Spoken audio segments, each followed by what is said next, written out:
អោនកាយក្រាបថ្វាយបង្គំឈ្មោះព្រះបរមអរហន្តសម្ពុទ្ធព្រះធម៌ព្រះសង្ឃប្រសើរបំផុតស្ថិតនៅជាមកុដដឹកនាំលោកកា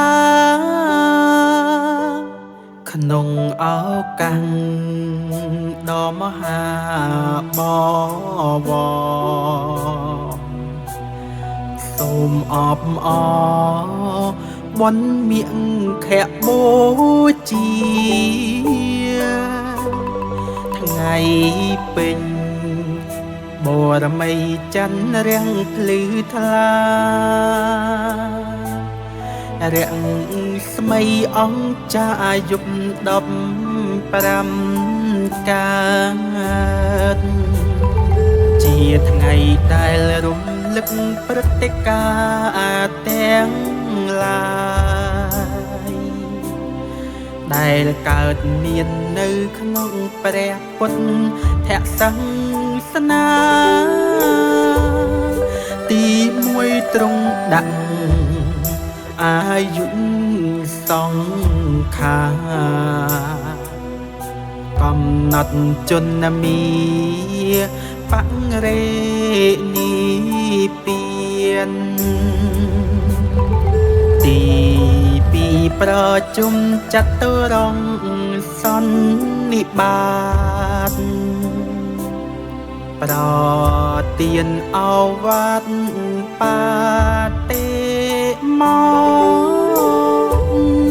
ទី3ឲ្យជាងអំពើបាបស្មោកគ្រប់ហើយចាប់យកតែបនកុសលពាក្យទូមានបង្រៀនអប់រំផ្លូវចិត្តបរិសុទ្ធពិត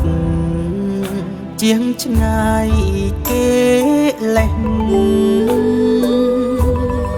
លោភៈទោសៈមោហៈដែលឆេះត្រូវជំរះពីក្នុងសន្តាខ្ញុំបួងសួងដល់អង្គព្រំទេវតាជួយថែរក្សាសពបរងគ្រប់គ្នាដោយអំណាចនៃការគោរពបូជាសូមជ្រះថ្លាអនុមោទនី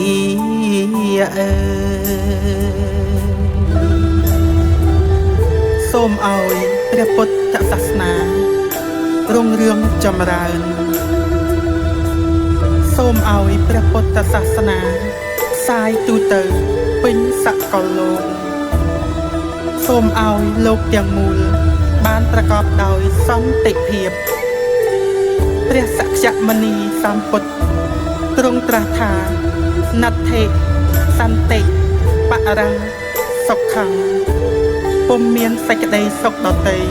ក្រៅអំពីសេចក្តីស្ងប់ឡើយ